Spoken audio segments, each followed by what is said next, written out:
Oi, gente. Daremos início aos nossos estudos com a gravação dessa videoaula que fala sobre o capítulo 8 da tabela periódica, que é a classificação periódica dos elementos. Nós vimos várias informações sobre o átomo, vimos alguns dados importantes como o número de prótons, o número de elétrons, que são partículas que o átomo apresenta. Mas o elemento químico ele precisa estar organizado de uma maneira que possamos identificar essas informações de uma maneira mais fácil e mais prática. Para isso foi feita essa classificação periódica. Não poderíamos falar da tabela periódica sem falar nesses três grandes colaboradores da tabela periódica que nós temos hoje. Então, Lothar Meyer, ele conseguiu observar algumas características físicas que esses elementos apresentavam e conseguiu passar grandes informações para Dmitry Mendeleev. Esse conseguiu fazer com que pudesse achar padrões nesses elementos, criando grupos e períodos. Um pouco mais à frente, Moseley ele conseguiu deixar ela um pouco mais parecida com o que nós temos hoje. A tabela é um dado científico que é muito importante e que não podemos dizer que ainda está fechado, tá? Então vários elementos já foram inseridos após a descoberta desses cientistas e que essas contribuições vão aparecendo com o passar do tempo. Dentre eles, o que mais se destacou foi Mendeleev. Ele teve uma ideia de fazer uma tabela que pudesse facilitar apenas a observação, facilitar que você pudesse pegar a informação mais facilmente. Então, você já saberia a quantidade de períodos e de famílias para que facilitasse na hora que você fosse fazer uma ligação, que você fosse fazer tirar algum dado dessa tabela, algum dado sobre esse elemento. É interessante dizer que Mendeleev ele conseguiu, digamos assim, juntar todas essas informações e criar essa tabela a partir de um sonho que ele teve. Então, ele foi dormir e quando acordou, lembrou de um sonho que teve que juntava e criava esse elo entre os elementos, criando um padrão para cada família, para cada grupo que estava sendo observado. Essa descoberta foi tão importante que foi criado para ele monumentos que estão posicionados lá em São Petersburgo, na Rússia. A tabela periódica que nós temos atualmente é essa, com algumas variações que podem variar de autor para autor. Geralmente essas variações acontecem com os elementos que são considerados artificiais, mas a maior parte desses elementos eles estão presentes em todas as tabelas periódicas. Nós podemos dizer que a tabela periódica é feita principalmente de elementos que são naturais, que são encontrados na natureza. Alguns é que são considerados artificiais e que foram criados, foram isolados lá em laboratório. Mas como foi feita essa classificação periódica? Como já falei, essa classificação veio para facilitar a nossa observação. Então, deixar mais fácil na hora de pegar um dado sobre determinado elemento. Então, criou-se linhas que são a parte horizontal, são linhas que vão da esquerda para a direita. Essas linhas apresentam características específicas, que são a quantidade de camadas que cada um desses elementos apresenta. Essas linhas foram chamadas de períodos. Então, o elemento que está no primeiro período, ele só tem uma camada eletrônica. O elemento que está no segundo período, ele tem 2 camadas eletrônicas. Que está no terceiro período, ele tem 3, e assim por diante. Lembrando que camada eletrônica é primeira camada, camada K, segunda camada L, terceira camada M, até a camada O. E temos as fileiras verticais. Essas verticais são chamadas de grupos ou famílias. Existem 18 famílias e essas famílias também apresentam características que são específicas, que veremos um pouco mais à frente. Esses são os períodos, como foi falado, existem 7 períodos e esses períodos podem variar do K até o Q.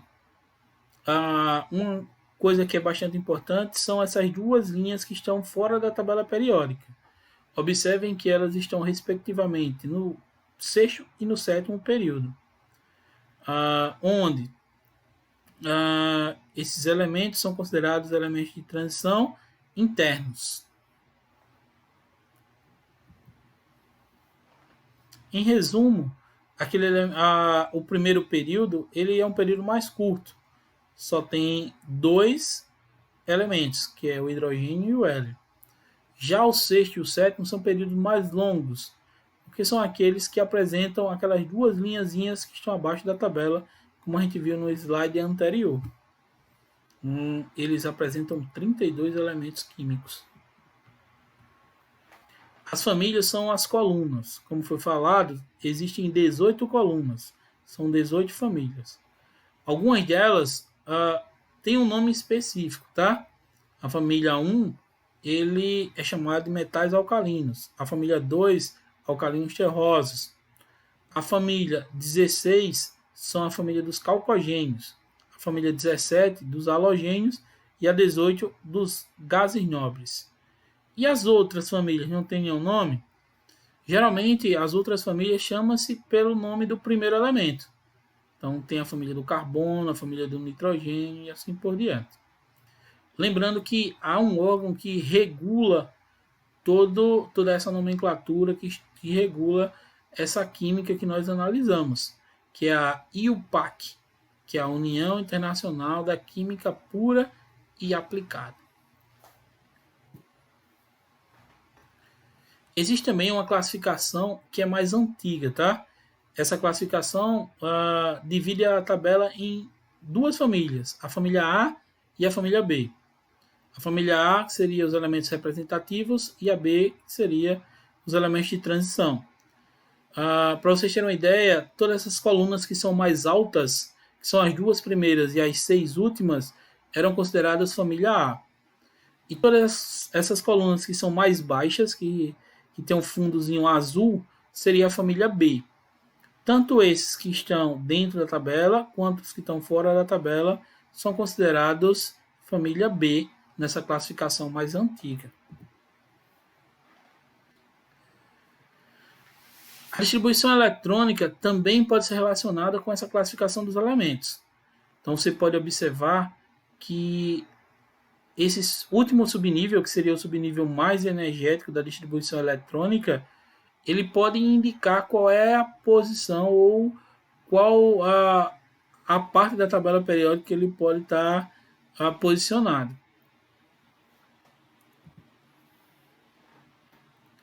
Uma característica que é bem importante é que todos que apresentam como último subnível, o subnível D, ele é um metal de transição externo. E aquele que representam o subnível F, lá como subnível mais externo, como último subnível, ele é considerado um metal de transição interno. O metal de transição interna é aquele que está lá nas 2 últimas linhazinhas da tabela periódica, lá fora. Já os elementos de transição externos são todos aquela partezinha azul que nós vimos nos slides anteriores, que estão dentro da tabela periódica, tá? Então o externo está dentro da tabela e o interno está fora da tabela. Aí uma forma mais fácil para que a gente possa observar esses blocos. Então observa que as 2 primeiras colunas, elas apresentam o subnível S como subnível mais externo, como último subnível. As 6 últimas subnível P. Os elementos de transição externos, eles apresentam o subnível D. E o transição interna, que são as duas últimas colunas que estão em amarelo, aí as duas últimas linhas, ela apresenta como subnível mais externo, né, mais energético, o subnível F. Dá para fazer uma simplificação aí da distribuição eletrônica. Vocês viram que essa distribuição é uma repetição de uma sequência que vocês viram lá no diagrama de Pauli. Há como fazer uma simplificação, há como você diminuir um pouco essa distribuição eletrônica. Observa aí que o sódio, essa parte azul, é exatamente igual à do neônio, que seria o último elemento do segundo período. Então eu posso colocar toda a distribuição do neônio mais o que eu tenho lá no terceiro período para o sódio, que seria essa parte em vermelho. Então, simplificando, eu posso dizer que a distribuição eletrônica do sódio, que é o Na, seria a distribuição do Ne, que é o neônio, mais essa parte em vermelho, que é o 3s1. Seria só uma forma de abreviar essa distribuição eletrônica para elementos que apresentam distribuição eletrônica muito grande.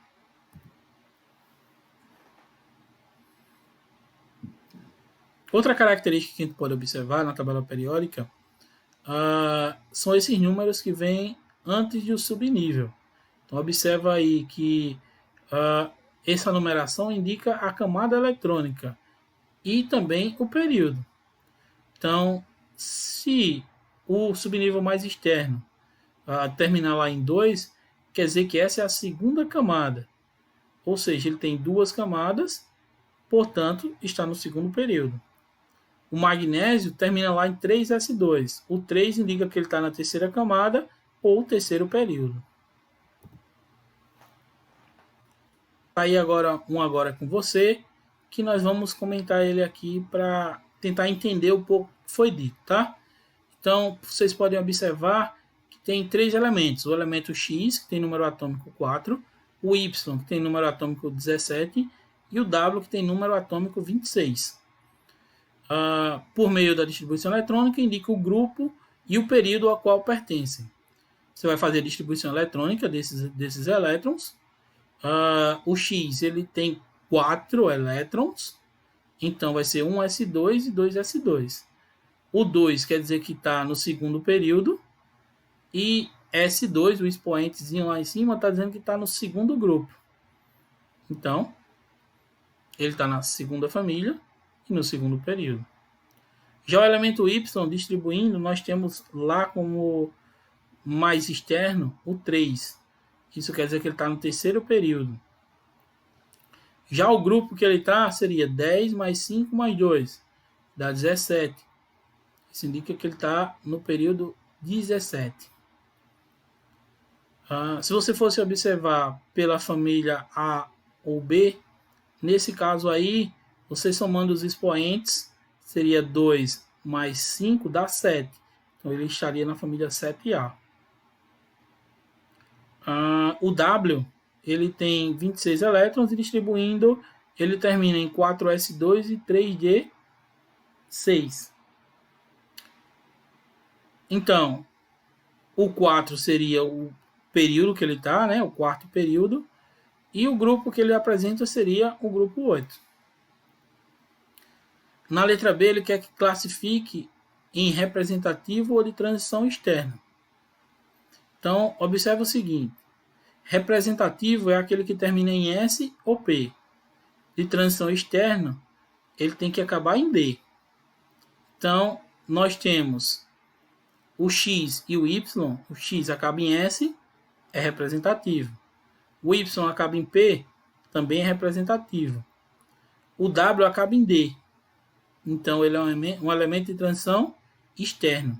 E se acabasse em F? Se acabasse em F, ele estaria nas duas últimas colunas, nas duas últimas linhas da tabela periódica, aqueles que estão lá embaixo, fora da tabela. Então, ele seria um elemento de transição interno.